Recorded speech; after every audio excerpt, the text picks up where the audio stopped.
So hello सभी लोगों को। अभी तक हम लोग ने RWSS की दो लेक्चर्स ख़त्म किए हैं। तो उसमें हमने देखा है कि रूरल सैनिटेशन और सप्लाई कैसे करना है, क्या करना है। तो हम अब आगे देखते हैं उसको। हम अपने लेक्चर 3 में कंटिन्यू करेंगे उसके आगे की पॉलिसीज़ जो हमने छोड़ी हुई हैं और प्रोग्राम्स जो गवर्नमेंट ऑफ इंडिया ने चलाए हुए हैं, जिससे कि प्रॉपर रूरल सैनिटेशन हो सके और वाटर सप्लाई हो सके। तो हम लोग अभी शुरू करते हैं अपना ये लेक्चर 3, तो जो कि अभी स्टार्ट होगा। Let's share the screen. आपको स्क्रीन पर दिखेगा अपना ये नोट्स।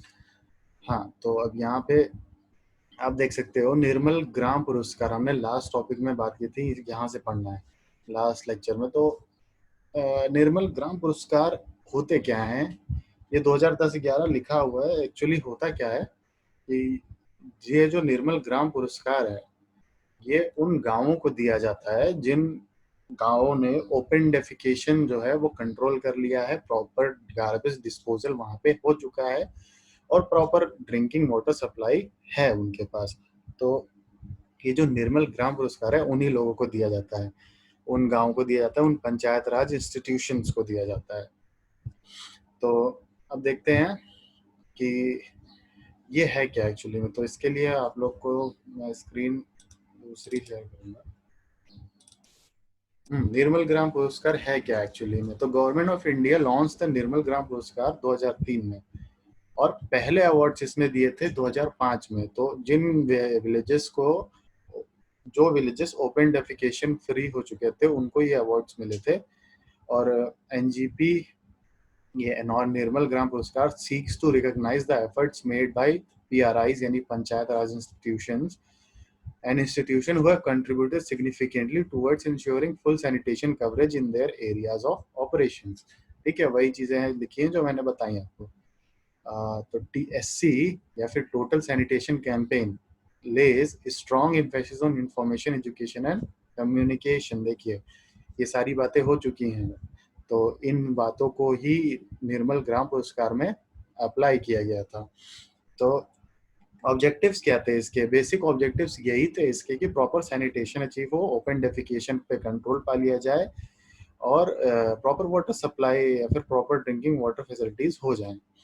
तो ये आपके ऑब्जेक्टिव्स हैं 4, इनको देख लीजिए। सिंपल यही लिखा हुआ है इनमें जो मैंने बताया। और एलिजिबिलिटी क्या होती है कि कौन पा सकता है इस अवार्ड्स को? तो वो थे पंचायत राज इंस्टीट्यूशन में से all panchayat raj institution, that is gram panchayat, intermediate panchayats, district panchayats who fulfill the eligibility criteria as below। तो ये सारे क्राइटेरियाज हैं जिनमें से चलिए कुछ देख लेते हैं, बाकी आप लोग पढ़ लीजिएगा अच्छे से पूरा। जैसे पहला क्या था, द पीआरआई यानी panchayat raj institution should have achieved objective of components as approved in the TSC project for PRI. तो ऑब्जेक्टिव सारे फुलफिल होने चाहिए। दूसरा था all households in the PRI area must have access and all members should be using individual toilets. ठीक है, तो open defecation हटाने का ये था एक, और ये होता है एक और तरीका। ठीक है, अगला है when households are using community toilets complexes instead of individual toilets, the community toilet complex should have one latent seat for maximum of 3 households. The community toilet shall be maintained and kept clean and functional for these families, by these families। ठीक है, तो ये सारे मतलब वही चीजें की तरफ इशारा कर रहे हैं कि जो ऑब्जेक्टिव्स हैं इसके उसको फॉलो करना है। जैसे कि अब देख लेते हैं, all public water sources to have proper platform and drainage around them. तो ड्रेनेज फैसिलिटीज अच्छी होनी चाहिए, प्रॉपर प्लेटफॉर्म्स ऑफ ड्रेनेज होने चाहिए, वाटर सोर्स का भी एक प्रॉपर प्लेटफॉर्म होना चाहिए। The PRI must have functional mechanism for household garbage disposal and functional drainage system and cleanness around should be maintained. तो ये सब एरियाज को क्लीन रहना चाहिए, जहाँ पे गार्बेज डिस्पोज हो रहा है, ड्रेनेज सिस्टम है, क्लीनलीनेस वहाँ पे मेंटेन करनी है। PRI should not have applied and disqualified for NGP thrice, मतलब कि ये एक रीजन है कि 3 बार से ज्यादा अप्लाई करा है आपने, 3 बार अप्लाई किया है और तीनों बार रिजेक्ट कर दिया है अगर आपको एंड निर्मल ग्राम पुरस्कार से, तो आप चौथी बार अप्लाई नहीं कर सकते हैं। ठीक है। और ये ऑर्गेनाइजेशन है, जैसे पंचायत राज इंस्टीट्यूशन के लिए कुछ क्राइटेरियाज थे, वैसे ही ऑर्गेनाइजेशन के लिए कुछ क्राइटेरिया हैं। जैसे कि the area of operation of organisation should be at block और डिस्ट्रिक्ट लेवल, मतलब बहुत ही ऊंचे लेवल पे नहीं हो, ब्लॉक लेवल पे हो। The block panchayat as a block district panchayat as the case में be must have got the Nirmal पुरस्कार।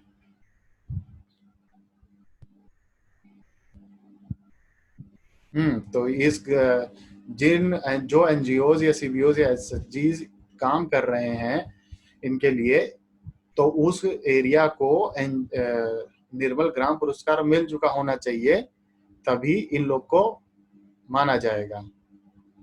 Only such organization will be considered for the awards that have made outstanding contribution to the cause of sanitation. तो उस district को निर्मल ग्राम पुरस्कार मिल चुका होना चाहिए।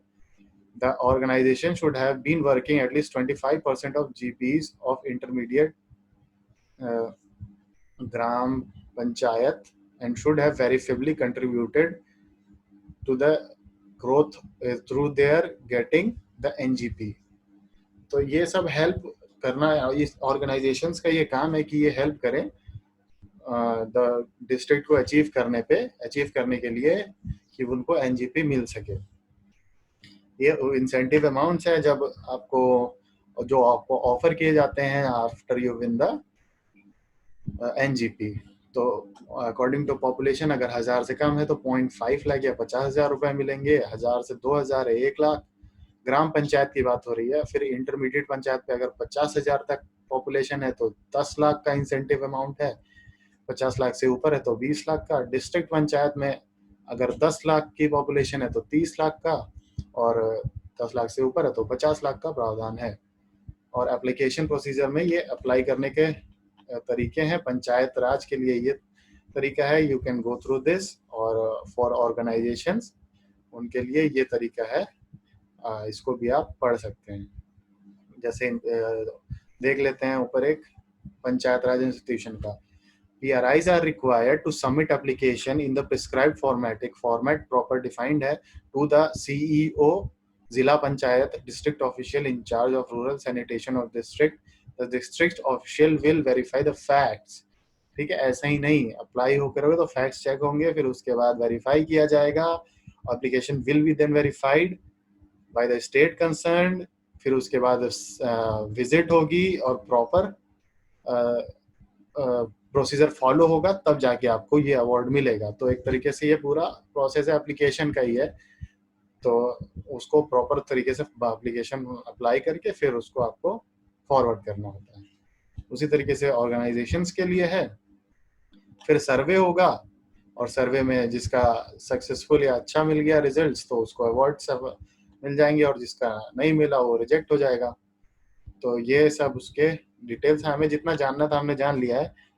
ठीक है, तो ये प्रोसीजर ऑफ पेमेंट अमाउंट, मतलब कैसे पैसा मिलेगा, और यूज किस, हाँ वो इंसेंटिव जो है वो ये इंपॉर्टेंट है, उसको यूज किस चीज में करना है। तो ये देख लीजिए, उसको यूज करना है ensuring maintenance of community sanitary facilities and sustaining ODF status. ODF actually देखना पड़ेगा ओडीएफ क्या है। तो आप लोग इसको एक बार गूगल सर्च कर लीजिए, ओडीएफ स्टेटस क्या है, इस मिल जाएगा। Creation of additional sanitation facilities in panchayat areas such as marketplaces, schools, anganwadis, primary health centers, dispensaries, etc. Purchase of land for solid and liquid waste management purposes subject to approval by Jila Panchayat. The promotion of vermicomposting level and eco-san.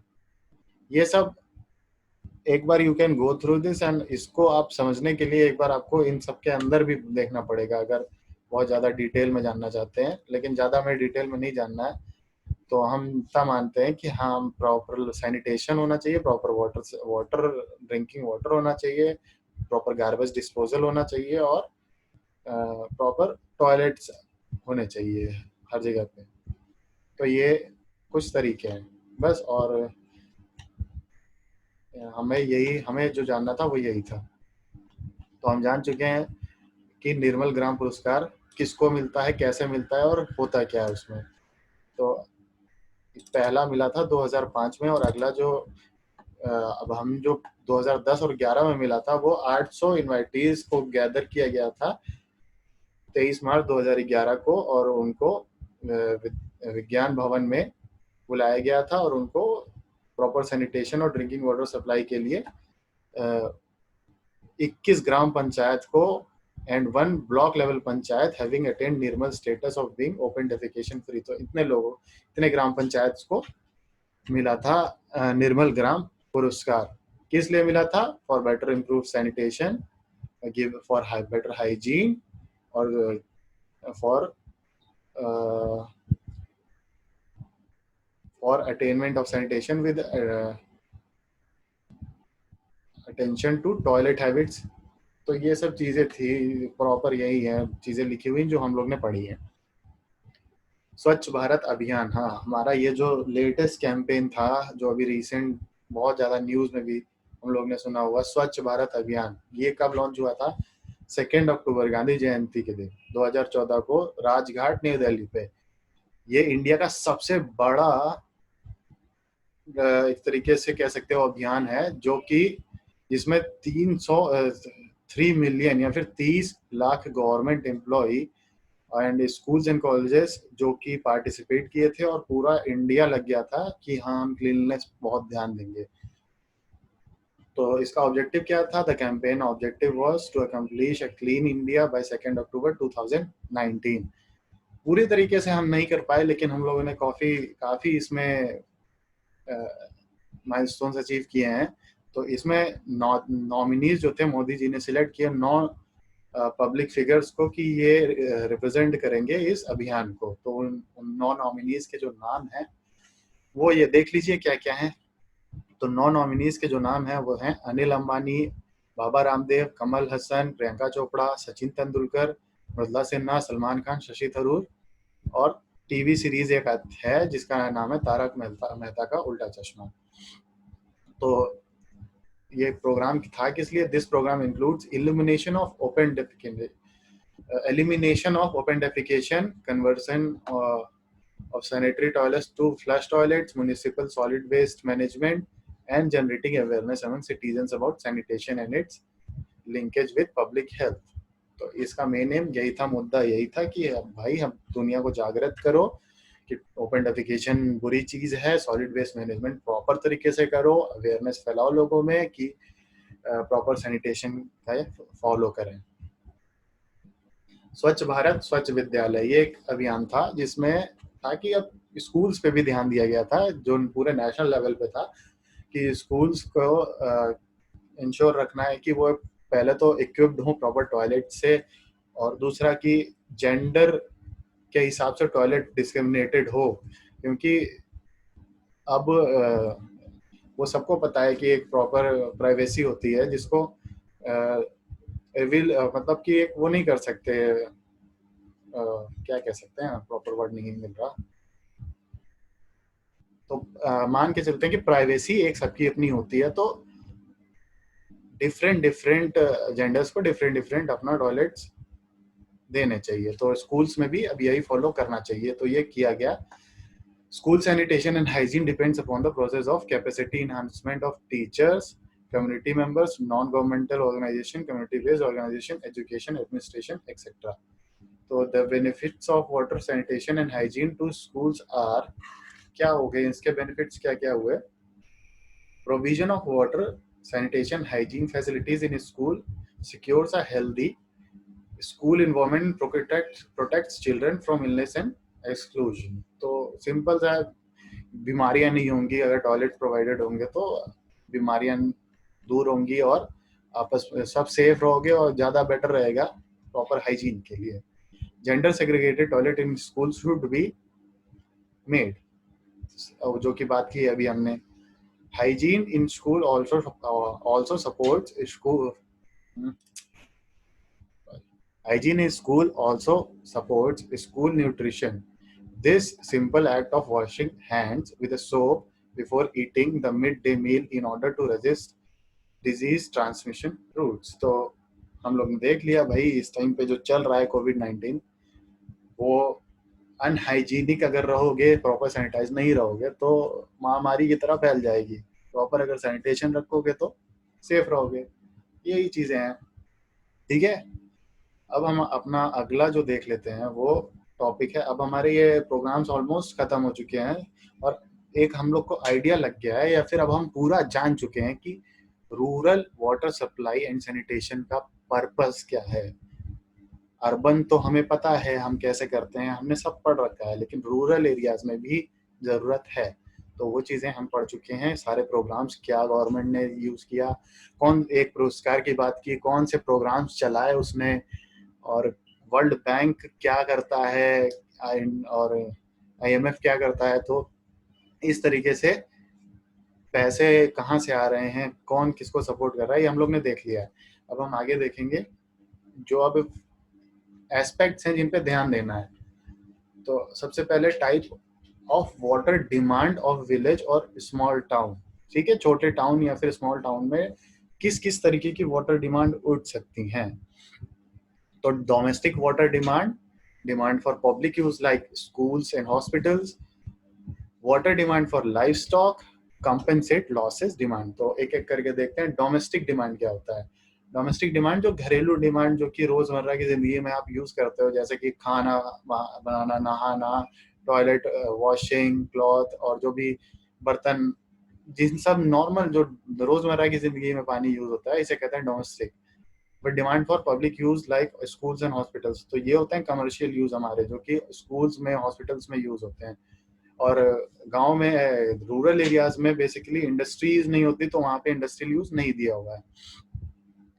Water demand for life stocks, तो life stocks यानी कि जो cattle है वहाँ पे, जो भी cattle rearing है, मतलब जानवर हो रहे हैं जिनको पाल रखा है, जैसे गाय भैंस हो गए, बकरी भेड़, जो भी हैं उनको, उनके लिए जो रिक्वायरमेंट ऑफ वाटर है वो। फिर कंपेंसेट लॉसेस, तो इवापोरेशन लॉस होता है और थेफ्ट होता है और सीपेज लॉस होता है। तो इन सब लॉसेस को भी कंसीडर करते हुए हम चलेंगे। तो पहला क्या है, देखिए यहाँ पे लिखा हुआ है minimum domestic consumption water for rural water supply. तो ड्रिंकिंग के लिए एक इंसान, ये बाइफर्केशन आपको याद होना चाहिए। तो ड्रिंकिंग के लिए कितना आदमी यूज करता है एक दिन में, 5 लीटर्स पर कैपिटा। कुकिंग के लिए 5 लीटर्स, बेदिंग के लिए 55 लीटर्स, वॉशिंग क्लॉथ के लिए 20, वॉशिंग यूटेंसिल्स 10 लीटर्स। तो इतना, ये जो पूरा समेशन आता है वो आता है 135 litres per capita per day. मतलब एक दिन में एक इंसान 135 लीटर यूज करता है पानी। तो उस हिसाब से पॉपुलेशन जो आएगी, उससे अगर हम डोमेस्टिक यूज सिर्फ निकालना हो तो हम 135 से मल्टीप्लाई कर देंगे पॉपुलेशन का, हमें पता लग जाएगा कि भाई water demand for the population domestic use के लिए कितनी है। अभी उसमें हमने ये नहीं लगाया कि पब्लिक यूज लाइक हॉस्पिटल्स और डिमांड फॉर लाइफ स्टॉक्स और कंपेंसेट लॉसेस डिमांड्स, ये नहीं लगाए हुए। तो इसको लगा देंगे तो और डिमांड थोड़ी सी और बढ़ जाएगी।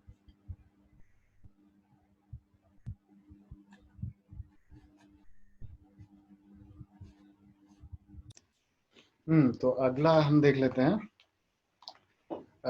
ये है demand for public use like schools and hospitals. तो पब्लिक यूज में क्या एक्चुअली ये वेरी करते हैं। पब्लिक यूज में देखिए, जो ये वाटर स्कूल्स, गार्डनिंग और वॉशिंग रोड्स, इन तरीकों में जो जाता है ये यूज होता है पब्लिक यूज में। और ये वैल्यू हॉस्पिटल्स के लिए 340 से 450 litres per capita per day जा सकती है।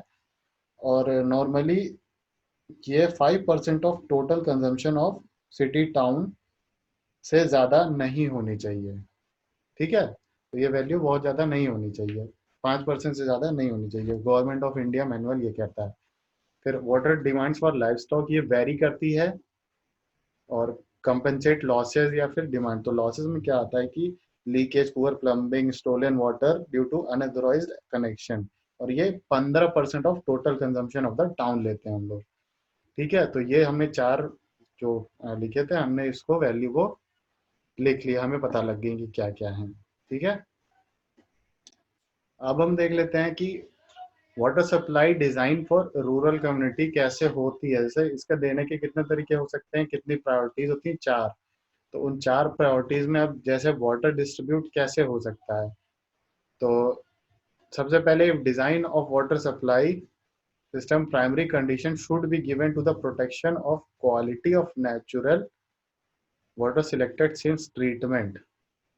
तो नेचुरल वाटर को प्रेफरेंस दी जाती है कि design of water supply system में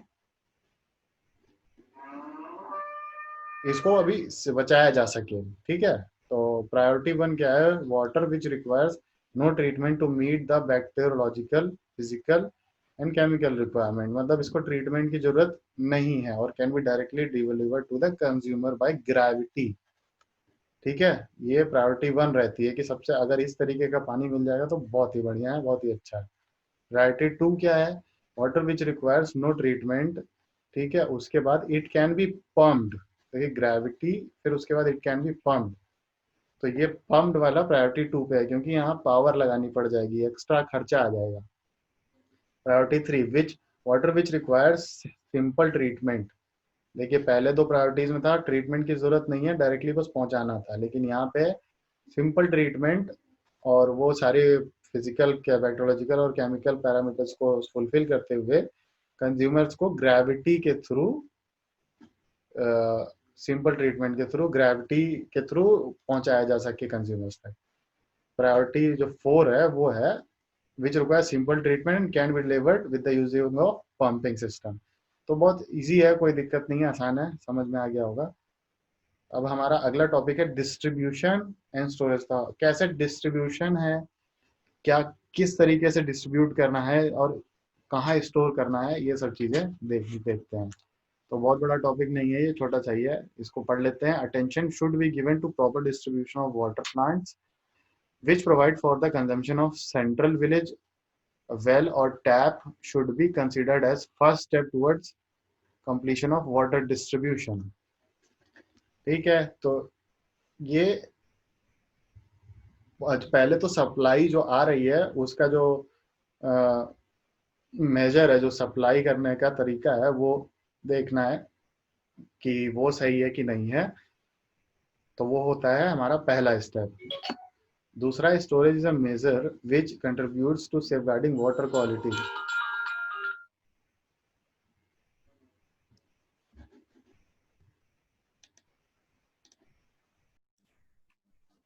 तो हम लोग ये पॉपुलेशन फोरकास्टिंग अगला टॉपिक पढ़ेंगे। पॉपुलेशन फोरकास्टिंग क्या होती है, क्यों की जाती है, या कितने सेंसस, क्या डेटा है, कैसे है, ये सब हम आगे देखेंगे।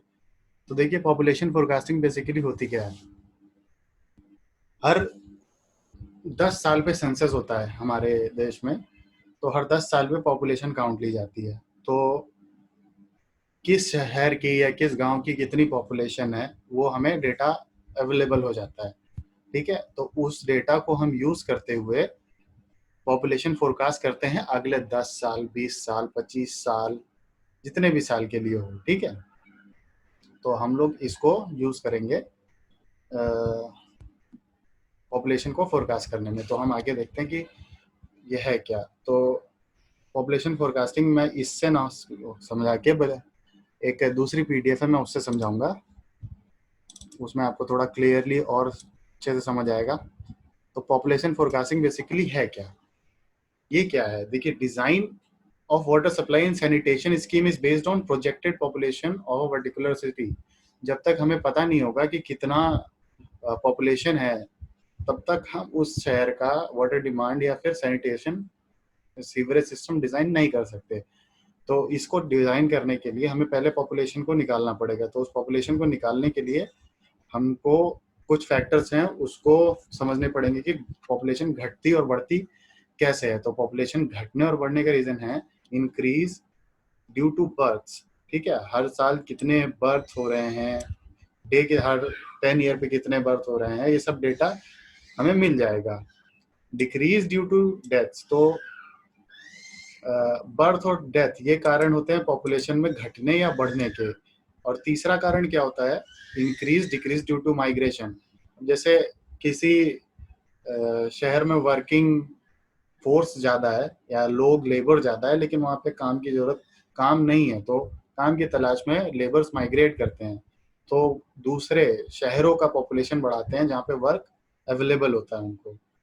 और इंक्रीज ड्यू टू एनेक्सेशन, इसका मतलब होता है कि जैसे कोई टेरिटरी, कोई सिटी या फिर टाउन है, उसके अंदर कुछ और जुड़ जाना। जैसे कुछ एक टाउन है, उसमें कुछ नया एडिशन हो गया है, कहीं जैसे थोड़े से दूर पे एक बस्ती थी जिसको काउंट नहीं किया जा रहा था, लेकिन अब उसको भी काउंट करने लग गए हैं, तो वो इसको बोलते हैं इंक्रीज ड्यू टू एनेक्सेशन। तो वहाँ की पॉपुलेशन भी अब ऐड हो गई है, तो पॉपुलेशन बढ़ गई है तो वहाँ का डिमांड भी बढ़ जाएगा।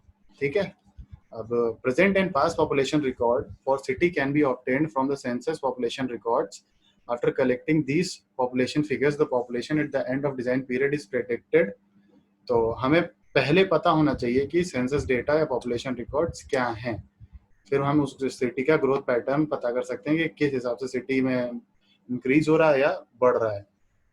तो इसको करने के लिए हमारे पास 4 मेथड होते हैं, arithmetic increase, geometrical increase, logistic curve and incremental increase method.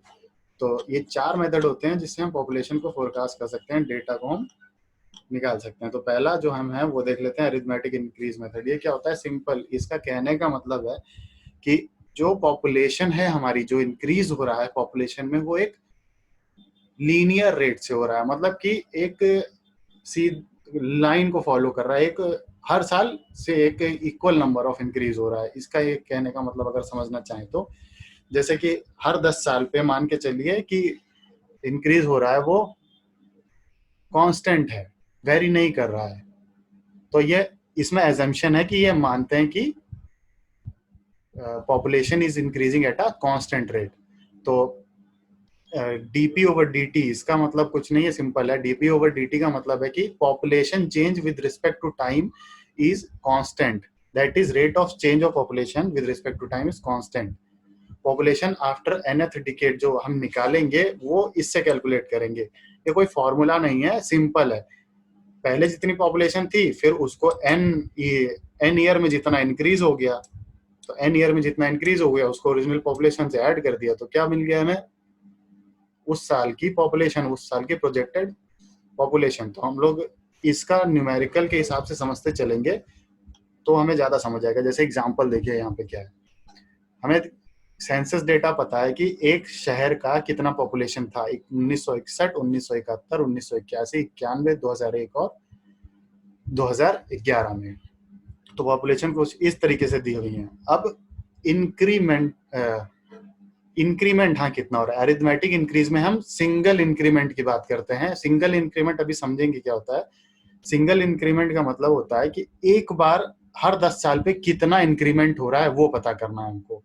तो ये कैसे पता करेंगे भाई, 10 साल बाद जो पॉपुलेशन है उससे 10 साल पहले के पॉपुलेशन को घटा देंगे। तो इसको करने का तरीका मैं आपको बताता हूँ कैसे होगा। देखिए, इसको मैंने एक्सेल में डेटा ले लिया हुआ है। जैसे 1961 में इतनी पॉपुलेशन थी, 1971 में इतनी थी, तो इंक्रीमेंट जो होगा वो कितना होगा, इंक्रीमेंट होगा, इसके लिए तो कोई इंक्रीमेंट नहीं होगा, तो यहाँ पे हम ऐसे ही रहने देते हैं। ठीक है, इसके लिए कोई इंक्रीमेंट नहीं है तो यहाँ पे ऐसे ही रहने दिया। अब यहाँ पे बढ़ी है पॉपुलेशन, देखिए बढ़ी है, ठीक है। तो यहाँ पे कितनी बढ़ी है, तो ये माइनस ये कर देंगे तो हमें पता लग जाएगा कितनी बढ़ी है। तो चलिए कर देते हैं माइनस ये माइनस ये। अब जैसे हमें पता लग गया कितनी पॉपुलेशन इंक्रीज हुई है, तो देखिए यहाँ पे आपको पीडीएफ में भी वेट, मैंने एक्सेल फाइल शेयर नहीं किया। हाँ, अब देखते हैं फिर से, आपके स्क्रीन पर अगर आ गया होगा तो इंक्रीमेंट देखिए कैसे है। पहले यहाँ पे इंक्रीमेंट कुछ नहीं था, इस 1961 के लिए कोई इंक्रीमेंट नहीं है क्योंकि ये हमारा बिगनिंग है, तो इसको हम ऐसे ही रहने देते हैं।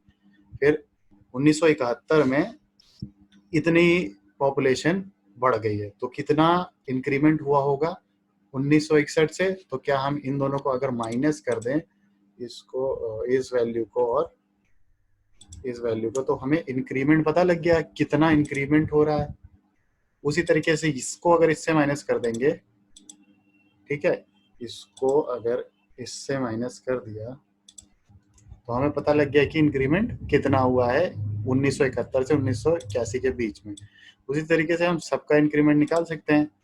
तो अब हम कह सकते हैं कि सब में इंक्रीमेंट हमें पता लग गया है।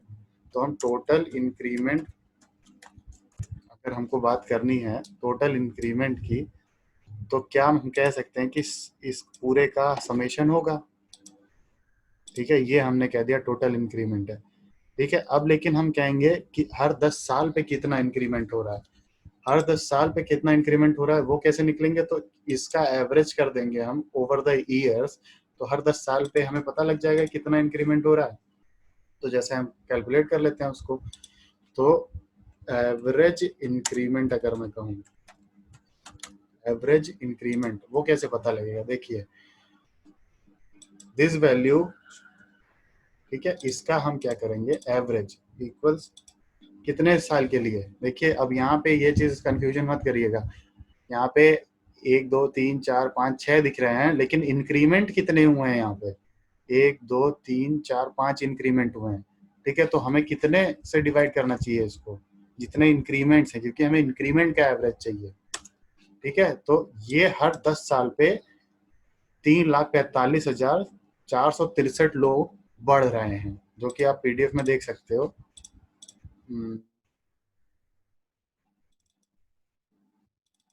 ये देखिए, ये जो वैल्यू आई है ये ऐसा नहीं समझ आती, लेकिन 3,45,463 लोग बढ़ रहे हैं इस तरीके से। अब अगर हमें कह दिया जाए, अब हर साल का अगर हमें पता लग गया कि हर 10 साल पे कितने बढ़ रहे हैं, तो हमें 10 साल पे, अब जैसे पूछ लिया 2011 का लास्ट डेटा था, लेकिन पूछा गया 2021 का अगर पूछ लिया गया, तो बस हम इस फॉर्मूले का P N equal to P plus N C का यूज करते हुए हम पी 2021 मतलब कि यहाँ पे एन क्या हो गया, नंबर ऑफ डेकेड्स है। ठीक है, साल नहीं है यहाँ पे, नंबर ऑफ डेकेड्स है कि कितने दशक में पॉपुलेशन बढ़ना है। ये जो इंक्रीमेंट है ये 10 साल का इंक्रीमेंट है सर, इसको थोड़ा सा ध्यान से समझिएगा। तो 10 साल का इंक्रीमेंट एक बार करना होगा।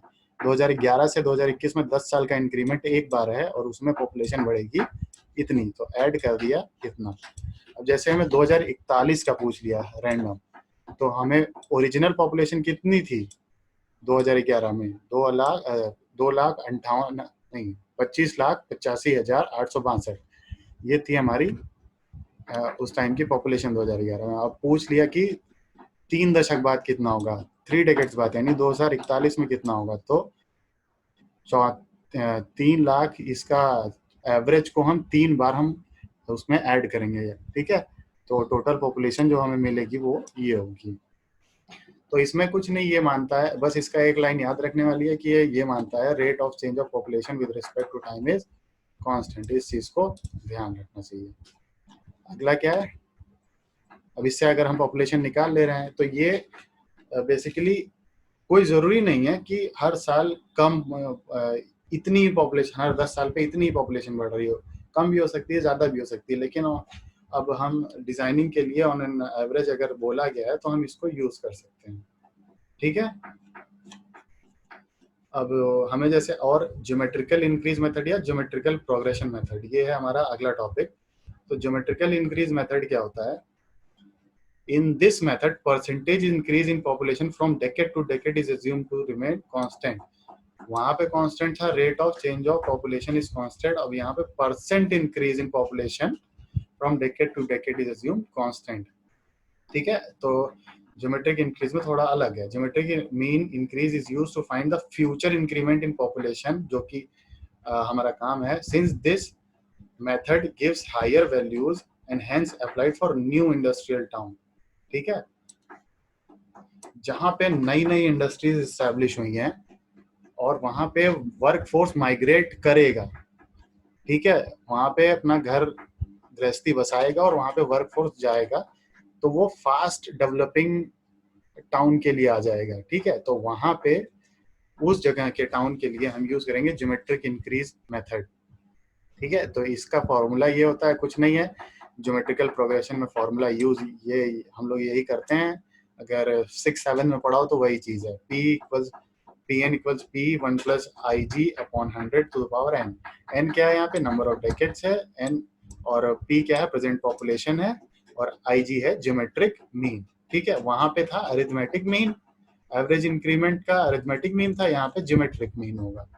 ठीक है, तो आगे देख लेते हैं कैसे होगा, इसका भी एक एग्जांपल देख लेते हैं।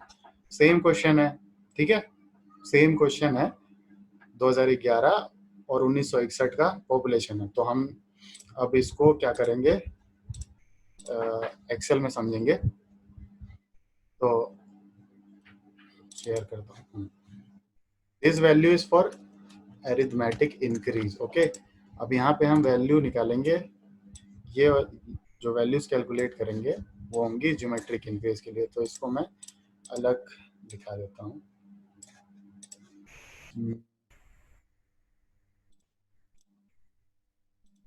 ठीक है, तो इसको बोल देते हैं ज्योमेट्रिक इंक्रीज।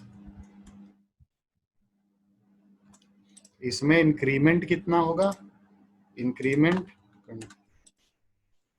इंक्रीमेंट जो हो जाएगा वो सेम हो जाएगा। ठीक है, क्या यही सेम इंक्रीमेंट होंगे हर साल, हर 10 साल पे सेम इंक्रीमेंट ही होंगे। 2011 तक सेम इंक्रीमेंट हुए हैं, ये देखिए। लेकिन अब ये कह क्या रहा है, जरा उसमें देखिए,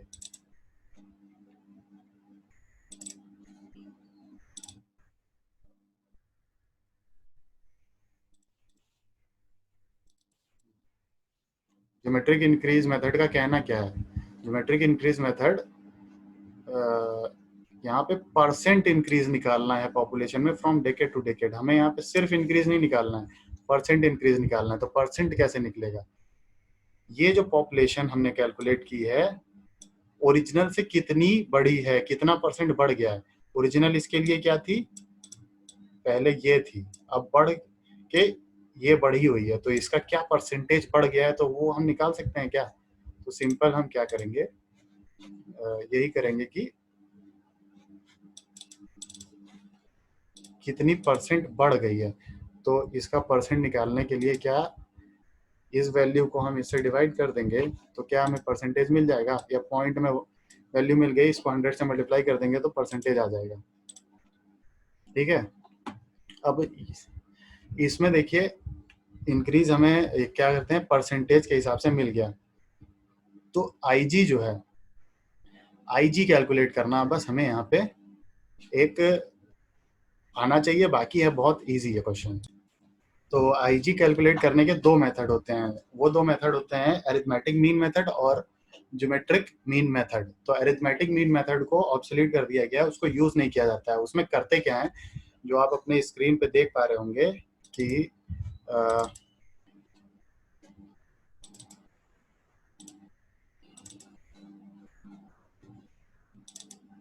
हाँ, यहाँ पे आप देख पा रहे होंगे ये जो वैल्यूज आई हैं इनका बस सम लेके नंबर ऑफ डेकेड से डिवाइड कर देने को क्या कहेंगे, अरिथमेटिक मीन।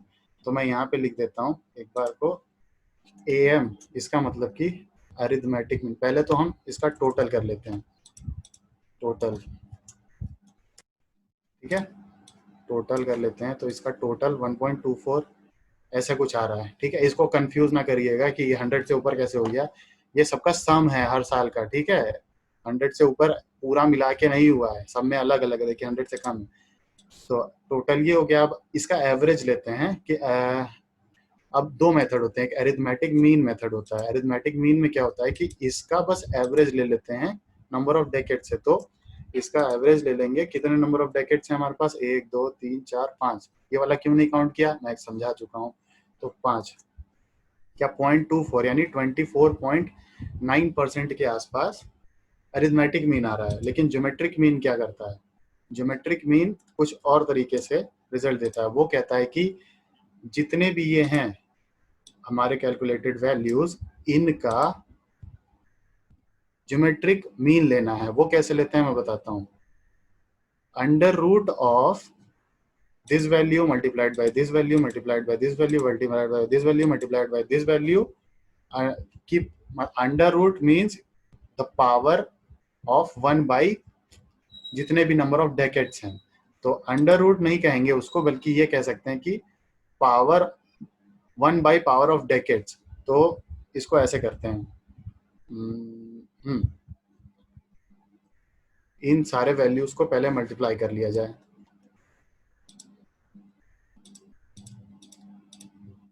ओके, यहां तक हमने मल्टीप्लाई कर दिया। अब देखिए पावर क्या करेंगे हम, इसकी पावर जो है वो एक तरीके से अंडर रूट का ये मतलब है कि उसकी पावर 1 by कुछ होनी चाहिए। तो 1 by नंबर ऑफ डेकेड्स कितना है, 5।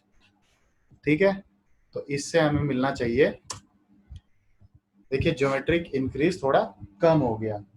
यहाँ पे अगर आप वैल्यू देखें 0.23 के आसपास है, और अगर हम पीडीएफ में देखें ज्योमेट्रिक इंक्रीज कितना आ रहा है, देखिए 23.5%। हम यही वाला मेथड यूज करते हैं जो मैंने अभी आपको कैलकुलेट करके बताया है। 23.7, 23.5 दैट इतना मैटर नहीं करता, 23.5 के आसपास है। ठीक है, तो अब हम देख लेते हैं कि आखिर आगे होगा क्या। तो ज्योमेट्रिक मीन निकाल लिया। अब उसमें फॉर्मूला हमने एक पढ़ा था जो कि बेसिक सा है, 6/7 का फॉर्मूला। तो इसमें क्या है, देखिए अगर हम ज्योमेट्रिक मीन निकाल ले गए तो यहाँ पे बस 2021 में पॉपुलेशन चाहिए, तो ये वाला फॉर्मूला हमने यूज कर लिया, P N equals to P 1+IG/100 to the power N. N क्या है यहाँ पे, नंबर ऑफ डेकेड्स। तो नंबर ऑफ डेकेड्स कैसे पता लग जाएगा, जिसमें हम 2021 में पूछा है तो 2011 से माइनस कर दिया और उसका डिवाइड बाय 10, यानी कि नंबर ऑफ डेकेड्स हमारे पास हो गया 1। तो टोटल पॉपुलेशन देखिए यहाँ पे 31935 आ रही है, और यहाँ पे देखिए 2021 में 2933। तो ज्योमेट्रिक इंक्रीज क्या करता है कि फास्ट ग्रोइंग सिटीज के लिए है, तो जहाँ पे पॉपुलेशन तेजी से देखिए बढ़ रही है, और ये वाला एक एवरेज ग्रोथ जहाँ की डेवलपमेंट ऑलमोस्ट हर साल इक्वली है, बराबरी चल रही है, लेकिन यहाँ पे नई इंडस्ट्रीज लगी हैं, इस वजह से यहाँ पे नया इंफ्रास्ट्रक्चर डेवलप हुआ है, इस वजह से पॉपुलेशन भी ज्यादा आएगी। ठीक है, तो क्वेश्चन में आपको जैसा दिया हो वैसा कर लीजिएगा। जैसे यहाँ पे पूछा है 2031 और 41 में 39,44,021, 48,70,867। अब यहाँ पे देखिए 32 है, सीधे सीधे 7 लाख का डिफरेंस। यहाँ पे भी ऑलमोस्ट 7 से 8 लाख का डिफरेंस आ रहा है। तो उस तरीके से आप समझ सकते हैं कि अब ज्योमेट्रिक इंक्रीज और अरिथमेटिक इंक्रीज का डिफरेंस क्या क्या है। तो होप करता हूँ ये टॉपिक समझ में आए होंगे, और अब हम आगे जो अगले टॉपिक हैं वो हम अपने नेक्स्ट लेक्चर में देखेंगे, जो कि शुरू होता है इंक्रीमेंटल इंक्रीज और graphical method, logistic S curve method. तो पूरा पॉपुलेशन कैलकुलेट करने का हम उसमें मेथड्स देख लेंगे। ठीक है, तो thank you very much, stay safe, stay healthy, thanks.